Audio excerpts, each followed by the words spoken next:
Karena apa? Ya. Ya, pertama begini, kita harus memperbaiki niat. Ya. Niatkan bahwa pernikahan ini adalah sebagai ibadah. Ibadah kepada Allah Subhanahu wa taala. Kita dalam menikah, apapun yang kita lakukan itu adalah sebagai ibadah. Kita senyum kepada pasangan itu ibadah, bersendaugoro itu ibadah, suami mencari nafkah itu ibadah ke istri, istri membantu suami juga itu sebagai ibadah. Maka segala sesuatu itu yang ada dalam pernikahan itu adalah berbentuk ibadah. Nah, bagaimana tipsnya? Yang pertama kita harus mengagungkan pernikahan. Maksud daripada mengagungkan pernikahan, kita harus menganggap bahwa pernikahan ini sesuatu yang sakral, sesuatu yang urgent, yang sangat penting, yang mana di situ ada ridha Allah, ada ridha daripada Rasulullah, disaksikan orang-orang saleh. Maka yang pertama sekali kita harus mengagungkan pernikahan. Pernikahan itu sesuatu yang sangat penting dalam agama. Sehingga antara dua pasangan, antara suami istri harus sama-sama menjaga. Istri harus menjaga hak suami, suami juga harus menjaga hak istri. Nah, gitu. Karena itu adalah awal mula untuk terciptanya pernikahan yang bahagia gitu. Selanjutnya tips selanjutnya dalam menikah, niatkan. Pertama tadi kita meniatkan bahwa nikah itu sebagai ibadah. Ibadah. Niatkan bahwa pasangan kita ini adalah teman ibadah. Teman ibadah. Teman kita beribadah kepada Allah Subhanahu wa taala. Kadang-kala kita kalau misalnya sendiri itu susah bangun, kalau mau sholat malam kan, sendiri itu susah. Maka kalau misalnya ada teman, ada pasangan, lebih memotivasi kita untuk bangun. Nah, itulah. Jadi maksudnya niatkan juga bahwa pernikahan ini, teman hidup kita ini adalah sarana kita untuk beribadah, sarana kita untuk lebih dekat kepada Allah Subhanahu wa taala. Sehingga ada yang mengatakan bahwa menikahlah dengan seseorang yang dengannya surga menjadi lebih dekat. Oh gitu juga. Ya. Berarti bukan surga di dunia, tapi juga akan mendapatkan surga di akhirat nanti. Ya, jadi menikah itu merupakan tautiah ataupun mukadimah untuk mendapatkan surga di akhirat kelak. Berarti dua surga lah ibaratnya ya. Surga di dunia dan surga di akhirat. Masya Allah. Ini menyangkut tentang pernikahan. Aku bilang tadi bahwa pernikahan sesuatu yang sangat sakral. Ya. Ini bagaimana prinsip seseorang yang memang ingin jomblo selamanya? Itu bagaimana? Sedangkan Nabi di sisi lain menganjurkan untuk menikah. Ini bagaimana prinsip tersebut? Sebenarnya begini, menikah itu tidak wajib, tidak wajib menikah. Kalau seseorang itu dia sanggup untuk iffah, sanggup untuk memelihara dirinya, tidak melakukan dosa, gara-gara tidak menikah, kan? Sanggup menjaga pandangan, sanggup menjaga hati, bisa fokus beribadah, tidak masalah jika dia tidak menikah. Oh gitu. Tapi bagi orang-orang pada umumnya yang memang tidak sanggup menjaga mata, tidak sanggup menjaga hati, bahkan tidak sanggup menjaga syahwatnya, maka Nabi menganjurkan menikah. Jadi katakanlah misalnya Nabi mengajak kita untuk menikah ya, karena Nabi tahu bahwa umatnya Nabi itu kebanyakan mungkin tidak bisa menjaga mata, maka solusinya tidak bisa menjaga hati adalah dengan menikah. Banyak juga misalnya contoh ulama dahulu yang tidak menikah, tidak masalah selama mereka tidak melakukan dosa. Berarti menikah itu merupakan sebuah sunat, tapi harus kita introspeksi diri dulu. Ya. Termasuk mana kita? Apakah orang yang memang mampu menahan dosa ataupun tidak? Ya, seperti Imam Nawawi kan juga tidak menikah. Beliau tidak menikah. Tidak menikah kan, Imam Nawawi tidak menikah. Bahkan beliau mengatakan bahwa dengan saya tidak menikah, beliau bisa fokus beribadah, fokus untuk mencari ilmu kan, menulis kitab gitu. Tapi banyak juga ulama yang menikah. Kalau gini Tengku, tadi Tengku bilang bahwa rumah tangga adalah salah satu untuk menciptakan ibadah yang luar biasa, yang ibadah tersebut akan menciptakan yang dinamakan dengan surga duniawi. Ini banyak terjadi kandas dalam keluarga, ataupun terjadi tidak keharmonisan antara dua pasangan suami dan istri. Ya, pertama begini, pasangan suami istri itu harus sadar bahwa pasangan itu bukan malaikat. Gitu. Suami harus sadar bahwa istrinya itu bukan malaikat. Istri juga harus sadar bahwa suami dia juga bukan malaikat. Gitu. Karena kita sama-sama bukan malaikat, kita punya hawa nafsu, tentu kita penuh dengan kekurangan. Nah, disinilah kita harus menjaga itu. Kita harus menerima kekurangannya istri juga harus menerima kekurangannya suami. Ada satu kaidah bahwa istri wajib patuh kepada suami dan suami wajib sabar di atas istri.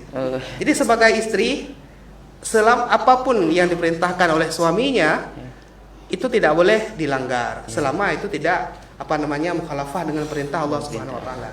Tapi sebagai suami tetap harus sabar, wajib sabar di atas keadaan istrinya. Lebih-lebih lagi istri itu kan wanita. Perempuan itu kan akalnya kurang gitu. Tentu orang yang akalnya kurang lebih banyak kekurangannya.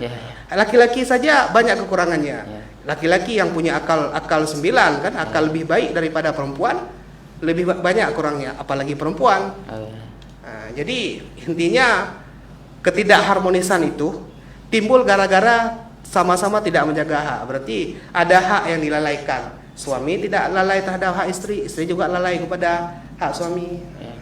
Kalau begini terjadinya, ini bagaimana cara mengatasi sebuah keluarga yang memang tidak keharmonisan dalam rumah tangga ini? Ya, kembali lagi perbaiki niat menikah tadi. Perbaiki niat untuk menikah, bahwa nikah itu adalah sarana kita beribadah. Nikah itu bukan hanya soal hubungan biologis, bukan hanya soal memenuhi syahwat, bukan. Tapi nikah lebih daripada sekedar itu. Nikah bisa membawa kita ke surga, bisa membawa kita mendapatkan ridha Allah Subhanahu wa taala. Nikah adalah sarana ibadah. Jadi saat suatu rumah tangga bermasalah, maka coba introspeksi diri. Seorang suami harus introspeksi, apakah dia sudah memenuhi semua hak-hak istri? Istri begitu juga. Apakah dia sudah memenuhi hak-hak suami? Jadi kalau ini misalnya belum terlaksana dengan sempurna, maka wajar saja terjadi cekcok. Lebih-lebih lagi banyak menuntut, misalnya suami banyak menuntut, istri banyak menuntut. Dan para ulama menggariskan bahwa salah satu hal yang harus dikurangi adalah banyak menuntut dari pasangan. Banyak menuntut ya? Itu tidak boleh, tidak baik. Itu bagaimana kejelasan banyak menuntut itu seperti gimana? Kita misalnya istri banyak menuntut daripada suami. Dia pingin ini, pingin jalan-jalan ke sana, pingin jalan-jalan ke sini, pingin makan ini, makan itu. Lebih-lebih lagi sekarang zaman fitnah, media sosial itu fitnahnya banyak. Sekarang istri-istri sekarang kan banyak buka medsos misalnya kan. Lihat follower yang di-follow-nya itu selebgram kan, pergi ke tempat ini, makan ini, makan itu sebenarnya harus dikurangi. Kalau istri yang sabar, oke lah. Tapi kalau misalnya istri yang sabar, yang tidak sabar, itu akan mempengaruhi pikirannya, sehingga membawa dia bisa saja banyak menuntut kepada suaminya. Suaminya gitu juga. Intinya istri tadi harus menjaga pandangan, dan harus menahan diri. Suami begitu juga, jangan banyak menuntut daripada istrinya. Sekarang kalau suami misalnya buka Instagram, lihat istri orang pakai ini itu segala macam, lebih cantik itu kan, dia tidak boleh itu samanya menuntut itu pada istrinya. Itulah kira-kira. Begitu ya. Tunggu. Jadi untuk memperoleh rumah tangga yang bahagia harus ikut andil dua pasangan ataupun dua orang, dua belah pihak, yaitu suami dan istri. Ini dari pihak suami ini, apa saja yang harus dibenahi dan dipersiapkan agar memang saat beliau melangsungkan ataupun mempersuntingkan seorang perempuan dalam rumah tangga bisa menjalankan rumah tangga yang bahagia? Ya, pertama seorang suami, hal yang pertama sekali yang harus dipersiapkan sebelum dia masuk kepada pernikahan atau setelah dia masuk pada pernikahan adalah menjadi pemimpin yang baik bagi istrinya. Jadi seorang suami harus jadi pemimpin yang baik. Bagaimana menjadi pemimpin yang baik? Kembali kepada garis dasarnya, yaitu seorang pemimpin yang baik adalah pemimpin yang bertakwa kepada Allah Subhanahu wa taala. Apakah itu pemimpin negara, pemimpin keluarga, kan? Juga termasuk suami tadi. Maka suami harus bertakwa. Bagaimana menang takwa? Dia harus menjalankan roda pemerintahan rumah tangga itu sebagaimana tuntutan daripada agama. Ya, agama membolehkan sejauh mana. Jadi intinya si suami yang pertama harus bertakwa kepada Allah Subhanahu wa taala. Jadi dengan takwa inilah dia bisa menjalankan rumah tangga yang baik. Jadi bertakwa itu kemudian dia harus punya ilmu agama, kan?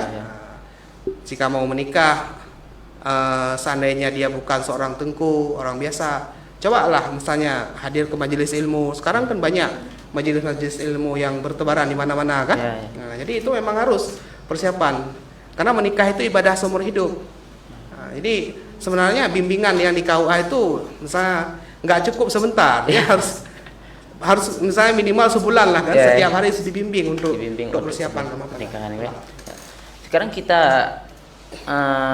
banyak orang yang menganggap bahwa kalau rumah tangga yang memang cukup fasilitas dan memang finansialnya cukup terhadap istri, itu tidak, apakah bisa diklaim bahwa rumah tangga itu rumah tangga yang bahagia? Ya, itu juga bukan jaminan, kan? Kita lihat ini sekarang di luar sana banyak selebritis yang punya harta, punya pangkat, kan?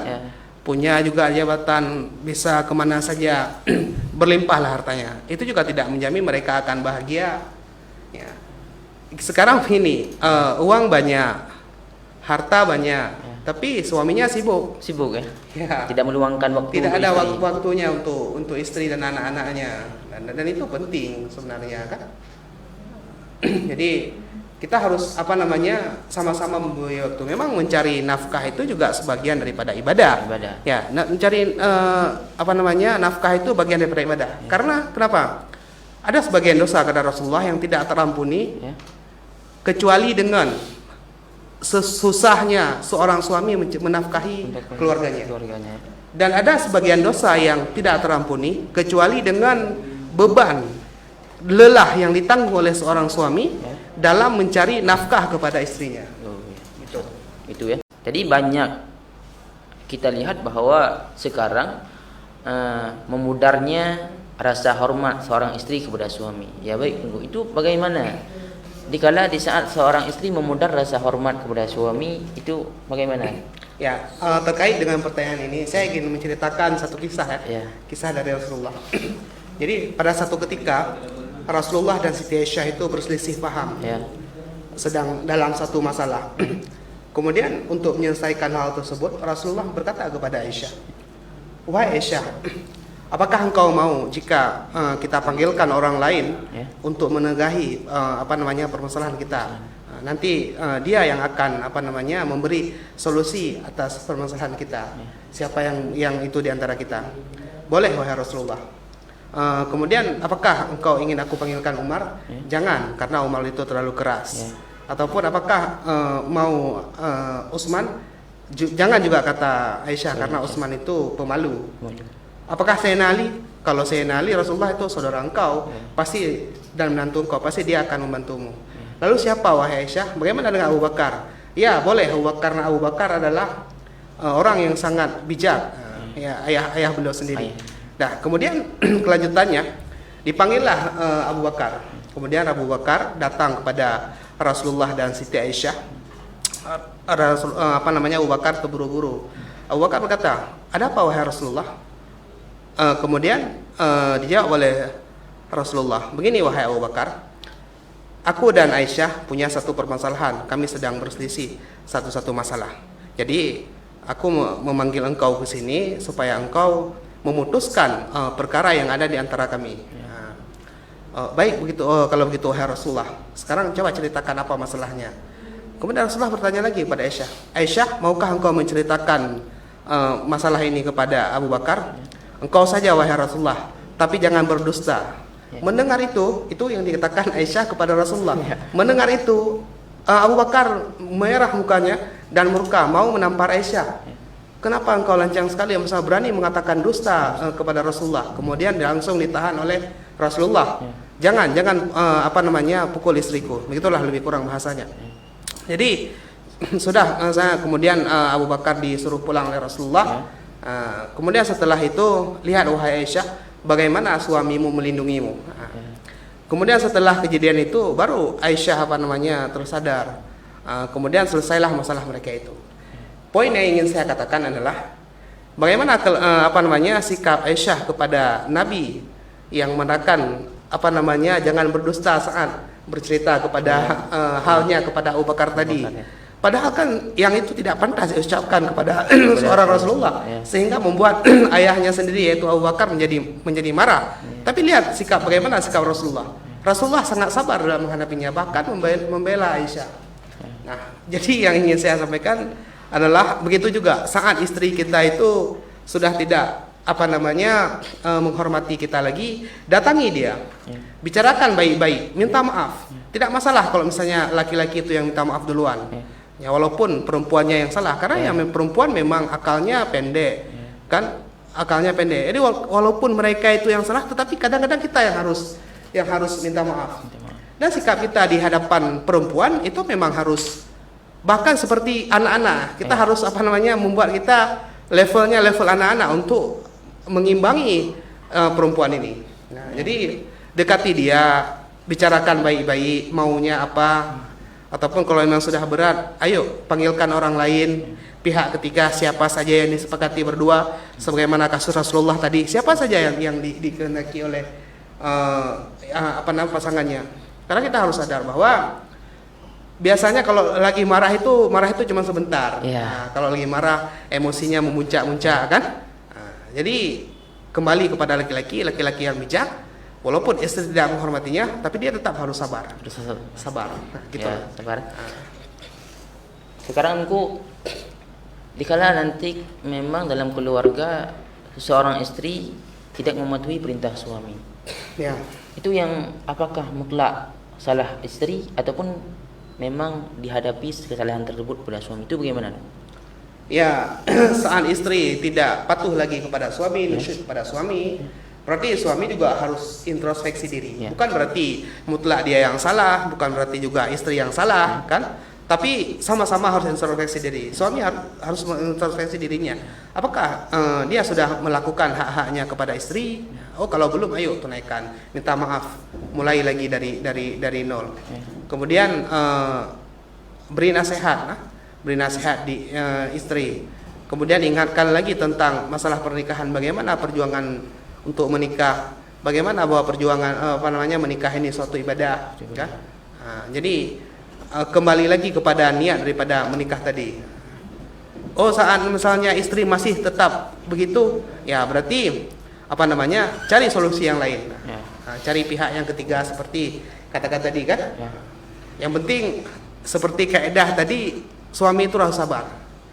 Berarti dikala ada cekcok dalam rumah tangga, kita harus mencari pihak ketiga. Ini pihak ketiga ini orang yang mana kita cari? Apakah orang tua kita ataupun orang tua daripada suami? Ya, boleh siapa saja. Sebenarnya pihak ketiga ini yang memang kira-kira dipercayai oleh istri, kan? Dipercayai oleh istri, oleh pihak suami yang memang bisa mendamaikan perselisihan di antara keduanya. Berarti relatif nih, ya? Ya. Tergantung oleh siapa saja. Gurunya, kan?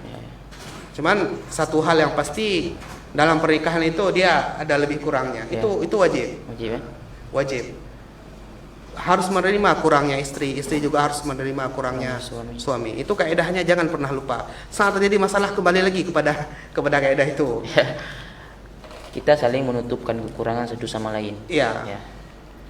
Nah, sekarang banyak timbulnya cekcok karena diakibatkan seseorang istri tidak berdiam di rumah tapi juga ikut andil dalam bekerja di luar rumah. Ini bagaimana sih dalam pandangan Islam seseorang istri yang keluar rumah bekerja tapi tidak disemani oleh suami? Tidak diizinkan. Ya, tidak diizinkan. Ya, sebenarnya gini. Islam itu tidak sempit, ya. Maksudnya tidak selalu itu orang perempuan itu harus di rumah terus-terusan. Islam juga membolehkan bahwa perempuan itu bekerja, tetapi dengan batasan-batasannya. Nah, cuman satu hal yang pasti, syarat untuk supaya bahwa perempuan itu boleh untuk pergi keluar bekerja, tentu harus ada izin suaminya. Itu itu hak reman daripada suami, tidak bisa ditawar-menawar kalau di situ. Kalau suaminya tidak mengizinkan, ya dia tidak boleh keluar. Maka seyanya jangan sampai nanti izin ini menjadi masalah di kemudian hari. Misalnya gini, ada suami kan, sebagian karakter suami mau istrinya di rumah saja, tidak keluar. Tidak keluar. Ada sebagian suami yang tidak masalah, oke-oke saja kalau misalnya istrinya keluar. Ada juga sebagian istri yang nggak masalah kalau di rumah terus jagain anak. Ada juga istri yang perempuan yang memang suka bekerja, kan, udah kuliah tinggi-tinggi kan. Ya sebenarnya itu harus dikomitmenkan sebelum menikah. Maksudnya sebelum nikah itu harus jadi satu titik yang jelas. Apakah si suami kelak nanti kalau istrinya mau bekerja mengizinkan?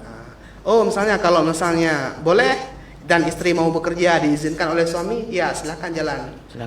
Jangan sampai nanti komitmen ini rusak di tengah-tengah pernikahan. Istrinya mau bekerja tidak diizinkan oleh suami. Ini harus harus jelas. Harus jelas sebelum menikah juga. Ya. Dikala istri keluar untuk bekerja nih, ini apa harus ditemani selalu oleh suami ataupun gimana Bu? Ya sebenarnya begini, dalam Islam perempuan itu boleh untuk pergi ke dalam balad, di balad, di satu kecamatan itu boleh tanpa mahram, itu boleh. Tadi tanpa ditemani suami. Tapi apabila dia bekerja keluar kecamatan, itu hukumnya haram. Haram keluar balad tanpa adanya mahram ataupun suami. Walaupun ada izin. Walaupun ada izin. Tapi kalau di dalam balad nggak masalah itu kalau misalnya istrinya bekerja. Karena Islam itu nggak sempit. Islam membolehkan kok wanita bekerja. Cuman wanita bekerja ini harus pada porsinya. Bagaimana maksud porsinya? Misalnya dia seorang guru mengajar, ya silahkan dia pergi ke bekerja sebagai guru, mengajar, waktu jam istirahat. Jangan melakukan hal-hal yang diharamkan. Jangan misalnya ikhtilat dengan laki-laki lain yang itu bukan mahramnya, kan? Misalnya dia sebagai apa? Dia sebagai perawat. Tugasnya apa? Ya laksanakan, kerjakan. Jadi nggak masalah itu. Nggak ada satu permasalahan dalam Islam. Enggak, Islam tidak melarang perempuan bekerja, walaupun yang lebih baik itu bagi perempuan adalah di rumah. Ini terkadang sekarang banyak keadaan yang memicu rumah tangga yang tidak harmonis, yaitu permasalahan-permasalahan yang di luar nalar kita. Ini terhadap suami, bagaimana cara menyikapinya dan bagaimana cara mengatasinya? Jadi rumah tangga yang tidak harmonis ya itu seorang pasangan itu harus dalam undang-undang pernikahan itu harus bergaul dengan yang baik. Jadi istri harus bergaul dengan yang baik kepada suami juga bergaul yang baik dengan istri. Termasuk daripada bergaul itu berkata-kata dengan kata yang baik, bersikap dengan sikap yang baik, kan? Menunaikan hak, istri juga menunaikan hak. Itu saja sebenarnya inti daripada pernikahan. Istri menunaikan hak suami menunaikan hak istri. Ketidakharmonisan kenapa? Ya karena ada hak yang dilalaikan. Saat ada satu hak yang tidak terpenuhi, bisa menyebabkan ketidakharmonisan. Nah, termasuk hak itu adalah termasuk dalam hubungan biologis. Suami harus memperhatikan, jangan hanya memperhatikan nafkah lahirnya saja. Nafkah batinnya itu hubungan biologis bisa diabaikan suami. Mau dia misalnya mendatangi istri kapan dia suka, itu nggak boleh. Karena kan sebagaimana laki-laki itu punya syahwat, perempuan kan juga punya syahwat. Bisa saja itu penyebab ketidakharmonisan. Ataupun kadang-kadang suami itu sibuk bekerja, dia cuma mengirimkan sibuk bekerja, tidak ada waktu untuk keluarga. Itu hal-hal begitu harus diperhatikan oleh suami. Harus mencari akar masalahnya itu apa, kemudian diperbaiki. Kalau suami terlalu larut dalam bekerja tapi tidak meluangkan waktu, ini pandangan Islam bagaimana tuh? Ya itu juga tidak baik sebenarnya. Seperti kita katakan tadi, itu juga merupakan salah satu asbab yang bisa menyebabkan keretakan dalam rumah tangga. Ya terlalu sibuk bekerja kan sehingga tidak ada waktu untuk keluarga. Berarti kita harus meluangkan waktu. Ya karena uang itu memang perlu. Kita perlu pada uang, tapi uang itu bukan segala-galanya. Jadi kita butuh uang untuk hidup, tapi uang itu bukan segala-galanya. Uang itu bukan jaminan kebahagiaan. Berarti untuk pedoman agar rumah tangga yang bahagia, semuanya kan dipedomankan kepada Rasulullah SAW. Sebagaimana Rasulullah pernah menceritakan bahwa beliau sangat romantis dalam rumah tangga. Bagaimana sih Nabi membangun keromantisan Nabi dalam rumah tangga? Ya, salah satu untuk menjaga keharmonisan dalam rumah tangga itu adalah kita bersikap romantis kepada pasangan. Suami bersikap romantis kepada istri, begitu juga sebaliknya. Nah, salah satu sikap romantis daripada Rasulullah kepada Siti Aisyah misalnya. Siti Rasulullah itu kadang-kala pernah sewaktu-waktu saat Aisyah itu minum, beliau minta gelasnya Aisyah, dan beliau menempelkan bibir beliau di bibirnya Aisyah. Ya. Kadang-kadang juga Rasulullah bergombal dengan Aisyah, kan? Jadi gombalan-gombalan itu perlu sebenarnya dalam rumah tangga, tentu kepada pasangan yang halal. Contoh lain begini, ada satu kisah keromantisan antara Sayyidina Ali dan Siti Fatimah. Jadi Siti Fatimah pada suatu ketika ini keromantisan dari Siti Fatimah kepada Sayyidina Ali. Suatu ketika Siti Fatimah itu setelah mereka menikah mengatakan kepada Sayyidina Ali, "Wahai Ali, dahulu sebelum menikah denganmu, aku pernah menyukai seseorang yang aku sangat ingin seseorang ini menjadi suamiku." Itu kata Sayyidah Fatimah kepada Sayyidina Ali. Kemudian muka Sayyidina Ali itu memerah karena cemburu. Kemudian beliau jawab, "Wahai Fatimah, apakah engkau menyesal telah menikah denganku?" Ya, kemudian dijawab oleh Sayyidah Fatimah. Beliau tersenyum, "Tidak, wahai Ali, karena laki-laki itu adalah kamu." Lalu senanglah wajah Sayyidina Ali. Itu juga merupakan bentuk gombalan-gombalan dalam rumah tangga, bumbu dalam rumah tangga yang bisa menyebabkan keharmonisan dalam rumah tangga. Jadi gombalan itu sebenarnya tidak harus dari suami laki-laki ke perempuan, tapi dari perempuan ke laki-laki juga tidak masalah selama itu kepada pasangan halal. Apakah ada dalam agama batasan keharmonisan rumah tangga? Sekarang kan banyak di era modern ini para pasangan memposting kemesraan mereka di medsos. Ini bagaimana tuh? Itu bagaimana dalam pandangan Islam? Sebenarnya gini, hukum bermesraan dalam Islam, bermesraan bukan mesra tapi bermesraan. Mesra itu beda lah bahasanya. Bermesraan dalam Islam memamerkan di media sosial, dasarnya itu hukumnya makruh. Tetapi karena gara-gara kemesraan itu bisa menimbulkan syahwat orang yang lain, orang yang melihat, maka itu sudah jadi fitnah dan itu sudah jadi haram. Jadi kalau ditanya bagaimana hukum memamerkan, ya makruh itu perbuatan yang tidak baik. Seharusnya ya dihindari. Nah, dihindari, jangan terlalu memposting. Oh misalnya sudah kita ingin mengupload kan, ya dalam hal yang biasa saja dan jangan sering-sering gitu kan. Karena sering-sering itu juga nggak baik. Berarti boleh, tapi jangan sering-sering ataupun jangan. Iya, sebenarnya kalau ditanya hukum tadi kan makruh itu tetap tidak baik kan. Tapi kalau memang sekali-sekali sebulan sekali itu nggak apa-apa. Karena kebahagiaan itu kan tidak pada mengupload. Ada orang gini dulu, upload foto itu untuk apa sih? Upload foto kan untuk menampakkan, mengabarkan kepada orang lain kan bahwa kita bahagia. Tapi banyak juga misalnya orang yang sering upload foto seleb kan. Sering upload foto, ujung-ujungnya cerai. Berarti bukan patokan untuk bahagia. Bukan. Justru orang yang sering tidak upload foto itu yang bahagia. Itu. Ini untuk mewujudkan keromantisan rumah tangga, pasti sebelumnya kita harus memilih pasangan yang ideal dan yang memang nanti dalam rumah tangga bisa mewujudkan keluarga yang bahagia. Ini pasangan yang bagaimana? Yang harus dipilih bagi jomblo-jomblo yang belum melangsungkan pernikahan. Sebenarnya memilih pasangan itu mudah saja sih. Cuma 2 syarat saja. Yang pertama dia beragama, yang kedua bertanggung jawab. Jika ada orang yang datang kepadamu yang melamar, ada laki-laki yang datang kepada perempuan bertanggung jawab, kemudian agamanya bagus, silahkan diterima. Itu saja. Begitu juga kebalikannya. Kenapa 2 ini? Karena 2 ini orang yang beragama, tentu dia akan bertakwa, tentu dia tahu nilai ibadah, tentu dia tahu hak-hak daripada suami istri gitu. Jadi pasangan itu tidak harus seorang tengku, tidak harus seorang santriwati, tidak. Tapi siapa saja yang dia beragama, gimana maksud beragama?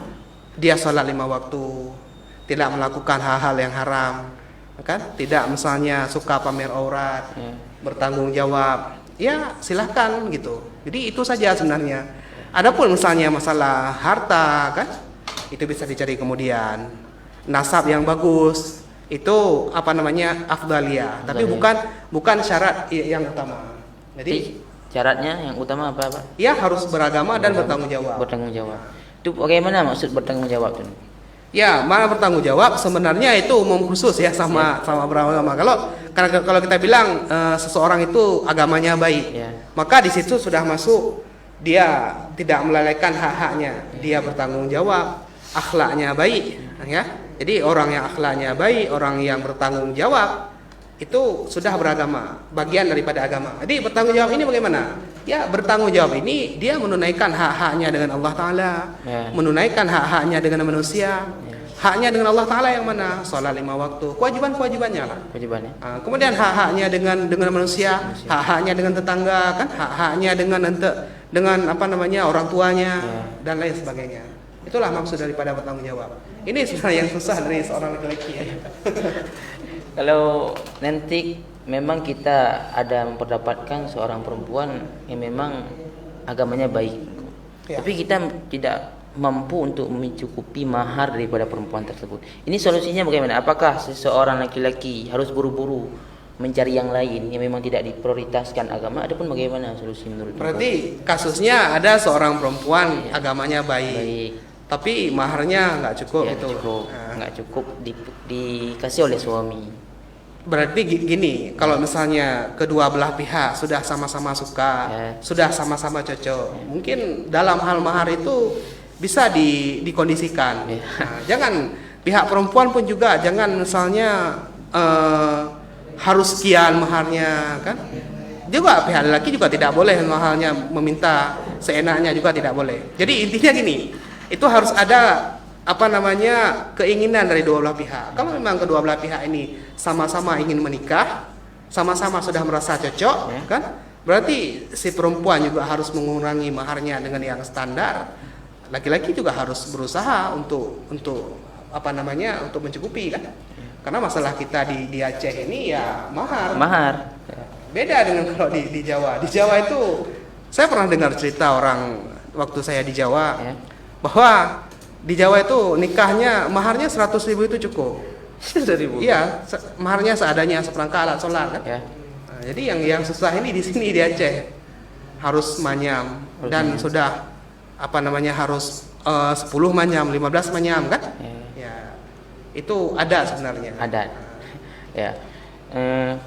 Kalau dalam untuk memperoleh keharmonisan dalam rumah tangga. Tapi dikala kita melangsungkan pernikahan, orang tua daripada si perempuan tidak merestukan. Ini bagaimana sikap daripada seorang laki-laki? Apakah dilanjutkan pernikahan dengan perempuan tersebut, ataupun memang cukup sampai di situ saja? Ya, kalau ditanya sama saya berarti gini. Kalau memang orang tuanya itu tidak menyetujui, tidak setuju dengan kita, tidak apa-apa, cari yang lain saja. Karena restu orang tua itu penting. Itu adalah modal utama dalam membangun rumah tangga. Oh, misalnya ada juga Tengku kasus orang kawin lari, kemudian ujung-ujungnya orang tuanya menerima. Itu kan kalau menerima, kalau enggak, jadi apapun itu menikah kawin lari itu tidak baik. Tidak baik. Misalnya kalau orang tuanya tidak setuju, ya cari lain saja. Oh gitu. Berarti itu bukan jodohnya. Kalau misalnya dia tuh akhlaknya baik, Tengku agamanya baik, yang lain juga baik agamanya. Berarti harus memang mempunyai restu. Harus ada restu orang tua. Nggak boleh kalau nggak ada restu orang tua. Karena tidak ada keharmonisan nanti. Ya, itu nanti ujung-ujungnya bisa tidak baik karena pondasinya itu udah nggak bagus. Menyangkut tentang mahar daripada seorang laki-laki, seorang perempuan itu. Sebenarnya berapa sih yang memang wajar, ataupun yang di dalam Islam sedikit-dikit perempuan yang sedikit-dikit mahar yang diberikan kepada perempuan? Ya, itu apanya tergantung ya. Sebaik-baik perempuan memang adalah yang paling sedikit maharnya. Cuman kita kan harus melihat juga, jangan sampai mahar yang sedikit ini itu bisa merendahkan perempuan. Kalau sedikit sekali itu merendahkan perempuan. Juga kalau banyak sekali itu memberatkan laki-laki, kan? Nah, jadi mahar itu kan sebagai salah satu syarat untuk sahnya pernikahan. Jadi seharusnya mahar ini sebenarnya bisa dikondisikan sih. Itu bukan hal yang terlalu urgent. Bukan hal yang tidak bisa dimusyawarahkan, harga mutlak harus segini, itu enggak. Jadi kira-kira saja mahar yang baik itu, misalnya adat kita ini di Aceh, kita menikahi perempuan yang bikir misalnya, ya dikira-kira selama tidak merendahkan dia, juga tidak memberatkan kita. Yang penting itu dulu, apakah kita sudah sama-sama mau menerima? Karena jangan nanti tidak diterima oleh orang tua, dinaikkan maharnya, itu kan masalah juga. Ya. Ini Tengku ada pertanyaan daripada sahabat Mudi ya. Mengenai tentang masalah keharmonisan dalam rumah tangga. Karena keharmonisan dalam rumah tangga bukan hanya dilakukan dengan perbuatan, tapi harus dibarengi dengan doa. Ya. Ini apakah ada doa yang dipanjatkan untuk dapat mendapatkan rumah tangga yang harmonis? Ya, ada. Saya mencatatkan ini dulu pada masa Rasulullah, ada seorang pemuda yang baru selesai menikah. Kemudian datang kepada Abdullah bin Mas'ud. Dia bercerita kepada, wahai Abdullah, saya laki-laki yang baru saja melangsungkan pernikahan dengan seorang wanita.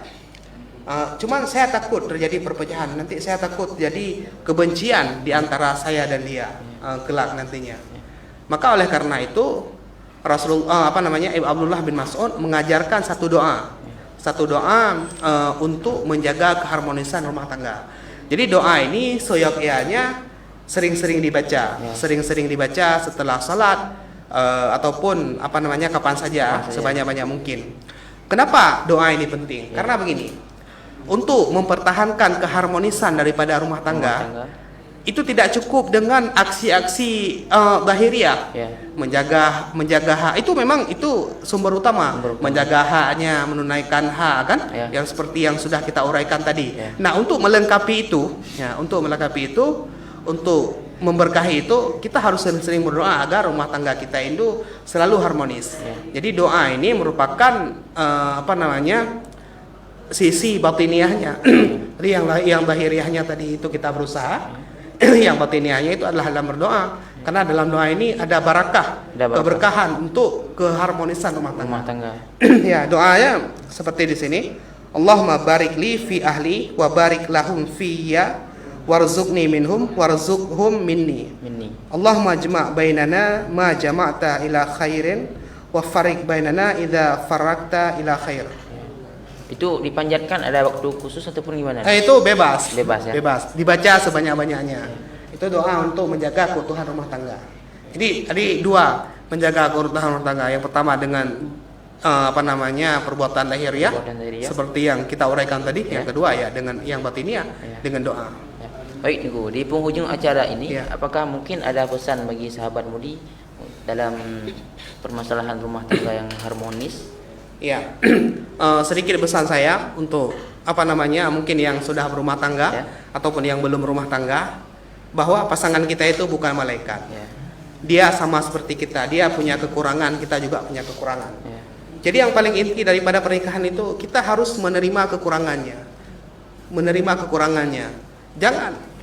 Jangan selalu membayangkan bahwa dalam pernikahan itu hanya ada bahagia, senang-senang, jangan. Tapi jangan hanya mempersiapkan diri untuk itu, tapi juga persiapkan diri untuk hal-hal yang tidak senang, hal-hal yang mengecewakan. Jadi itu, terima kekurangannya, kita menerima kekurangannya, dia menerima kekurangan kita. Sering-sering berdoa kan, supaya Allah menjaga rumah tangga kita, tunaikan hak-haknya kan. Niatkan bahwa menikah itu adalah ibadah yang akan semakin mendekatkan kita ke surga. Begitu. Berarti intinya harus sebelum kita menikah harus menerima kekurangan daripada. Ya, sesudah menikah maksudnya yang paling inti itu kita harus ingat bahwa pasangan kita itu punya kekurangan. Maka terimalah kekurangannya. Sesuaikan dengan kekurangan kita.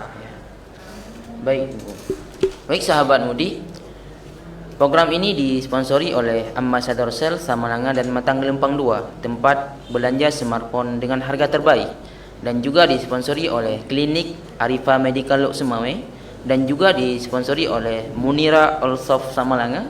Mari kita miliki barang-barang rumah tangga dan peralatan lainnya di Munira Allsoft dengan harga terjangkau. Alamat Jalan Masjid Raya Samalanga, Medanjo, Kabupaten Biren, Aceh. Yang minat bisa via WhatsApp 0852 60 90 0786, dan juga disponsori oleh Ija Rincung Aceh, menjual sarung bermotif rincung Aceh, pintu Aceh, terompah dan baju Islami.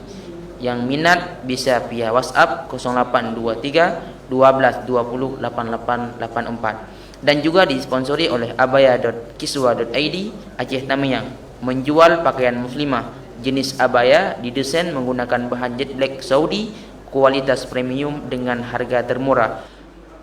Yang minat bisa melalui WhatsApp 0822 4091 3554, dan juga disponsori oleh Ade Rawi Bordir atau Bordir Komputer, menjual atribut TNI, Polri, dinas, dan menerima pemesanan daya, organisasi, papan nama dan lain-lain.